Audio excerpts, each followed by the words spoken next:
Salut et bienvenue, l'automne est là, les premiers froids vont commencer à arriver. Pour ça, il va falloir commencer à rentrer du bois pour la cheminée. Alors aujourd'hui, je te présente un kit qui te permettra de te fabriquer toi-même un range-bûche plutôt sympa, en métal bien sûr. On attaque de suite. Alors pour fabriquer ce range-bûche, tu n'as pas besoin d'outils spécifiques, simplement comme ici un plan de travail, pas spécialement une table de soudure. Nous on a ça, mais tu n'es pas obligé d'utiliser ça. Un établi fera l'affaire. Sinon, si tu n'as pas d'établi, tu peux faire ça au sol. Seulement pour maintenir les pièces entre elles, tu auras besoin d'un petit poste à souder. Nous ici, comme d'habitude dans nos vidéos, on utilise un poste mag ou semi-automatique au fil fourré, sans gaz. Je te le conseille grandement, encore une fois. L'investissement vaut quand même le coup si tu es amené à faire de la soudure assez régulièrement. Sinon, tu peux tout aussi bien faire ça à l'électrode enrobée, ça marche aussi très bien. Ce kit est très simple, tu verras, il est composé de 5 pièces seulement. Tu as une pièce avant, une pièce arrière, un fond et 2 côtés. Comme je te disais précédemment, tout s'emboîte, toutes les pièces s'emboîtent les unes dans les autres, donc c'est vraiment à la portée de tout. Pas de grosse inquiétude à avoir au niveau des soudures, savoir qu'elles ne sont pas structurelles, c'est-à-dire que c'est pas elles qui vont faire la solidité de l'objet une fois fini. Tu verras à travers la vidéo, tout s'emboîte, les pièces s'emboîtent toutes les unes les autres, limite il n'y aurait presque pas besoin de souder. On va souder quand même par précaution pour qu'une fois qu'on le soulève, tout se casse pas la gueule. Mais la soudure, il faut quand même que les pièces soient soudées entre elles. Il n'y a pas besoin de faire des soudures aéro ou nucléaires. Point plus, des petites agrafes de soudure suffiront amplement à maintenir les pièces entre elles.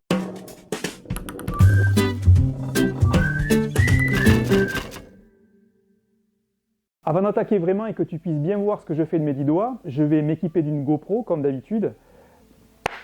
Voilà, c'est fait, on peut commencer à travailler. Alors première chose, tu remarqueras quand tu ouvriras ton kit, tu as un côté où il y a une toute petite bavure. Elle n'est pas gênante, honnêtement une fois peint, même là c'est vraiment à peine perceptible. Seulement juste par un souci d'esthétique, pour être jusqu'au boutiste, la bavure on la mettra tout le temps à l'intérieur de la pièce finie, ok? Donc ton bûcher en fait, il va venir comme ça, ok? Du coup, les bavures, elles seront de part et d'autre, à l'intérieur ici, à l'intérieur là, ok? Voilà, donc à veiller à ça quand tu vas assembler les pièces entre elles. Du coup, moi, ma bavure est ici, je ne sais pas si tu le vois bien à la GoPro, ma bavure est donc ici, ça sera donc ici l'intérieur de mon bûcher, ok? Ensuite, tout simplement, on va mettre en place la première pièce, ok? La bavure sur la seconde pièce est ici. La bavure est ici. Alors encore une fois, c'est une toute petite bavure, hein. T'attends pas à avoir un truc d'1 millimètre. Voilà. Et du coup, on vient le verrouiller. On met les trucs dans la fente là, voilà. Et on le verrouille comme ça, ok?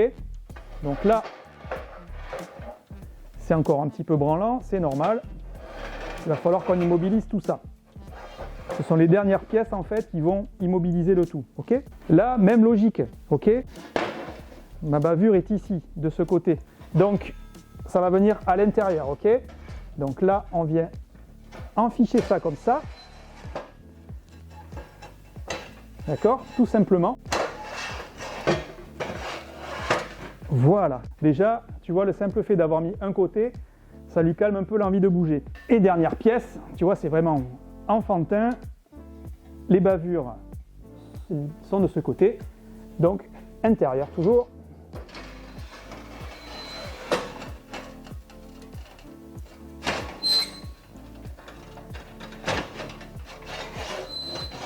Et voilà. Bon, comme tu le vois, le montage est enfantin. On va juste faire quelques points de soudure pour verrouiller les pièces les unes par rapport aux autres. Et le montage sera tout simplement terminé à la suite de ça. Allez, on s'équipe. Très important les EPI, je le dis à chaque fois. Manches longues quand on soude, tout le temps, même en été. Gants de soudure, parce que moi j'avais un collègue qui disait si t'as pas les gants, t'as l'impression qu'il y a des moustiques parce que ça pique un peu les mains, les projections de soudure. Donc on se met des gants, ok, cagoule ou masque, mais bon maintenant on trouve pareil des cagoules à bon prix, ça vaut quand même le coup d'investir. Et puis c'est parti.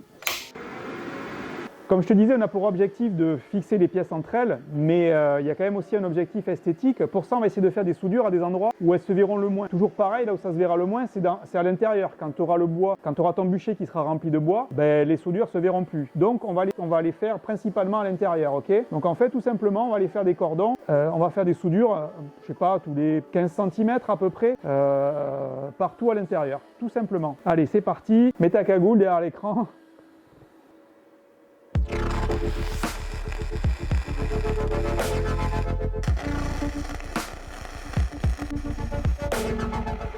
Alors moi je soude en position, mais t'es pas obligé, hein. Si t'es pas à l'aise à souder en position, tu peux te basculer le range-bûche pour souder à ta main, à ton aise, hein.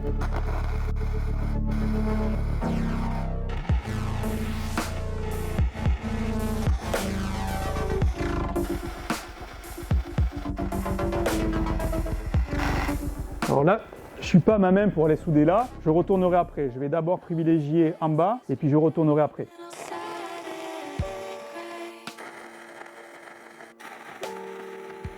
On retourne. Tu vois déjà, ça tenait déjà bien sans soudure, mais là on sent bien que les pièces elles vibrent plus les unes par rapport aux autres. C'est vraiment ce qu'on cherchait avec la soudure, c'est les solidariser les unes aux autres.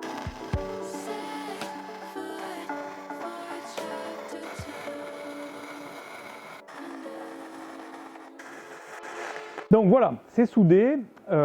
Comme d'hab, on va passer un petit coup de brosse métallique sur les soudures pour enlever le laitier puis cette poussière blanche là qui va nous embêter un petit peu, qui n'est pas très esthétique et puis qui va nous embêter un petit peu pour la peinture. Et ensuite, il ne restera plus qu'à peindre.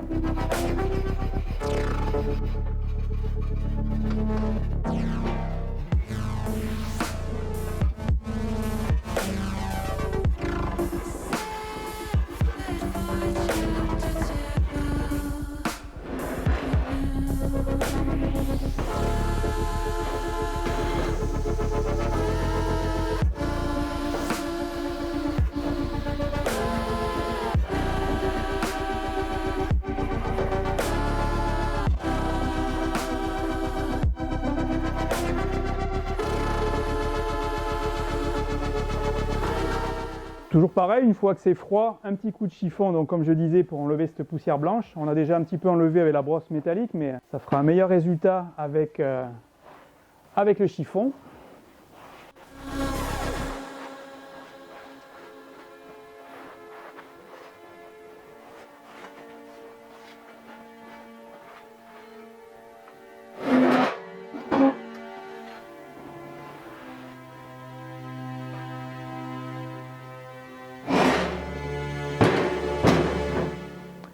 Voilà, on est prêt, donc plus qu'à passer en peinture. Alors perso, j'ai décidé de le peindre en noir, mon range-bûche. Il va de soi, tu le peins de la couleur que tu veux, si du bleu, du vert, du rose te chante. Tu peux même le laisser brut. On fera des kits qu'on laissera brut aussi prochainement. Mais bon, là pour l'instant, on est sur du noir. Alors le plus logique est de peindre d'abord le dessous, juste ce qui sera inaccessible une fois qu'il sera retourné. Et puis après, dès que ça c'est fait, on le retourne et on finira de peindre tout le reste.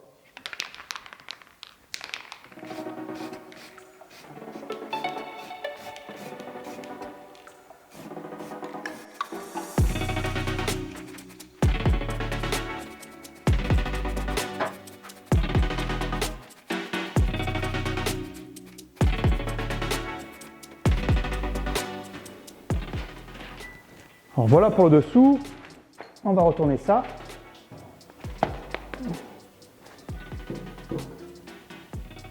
Voilà.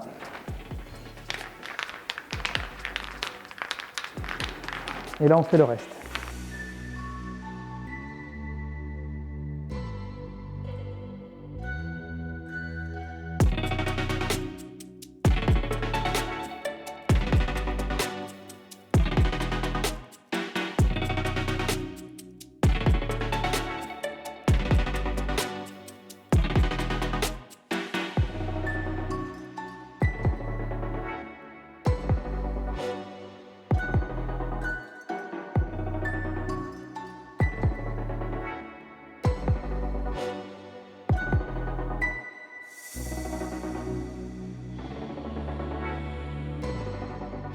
Voilà, c'est peint. On laisse sécher, puis on met ça en place.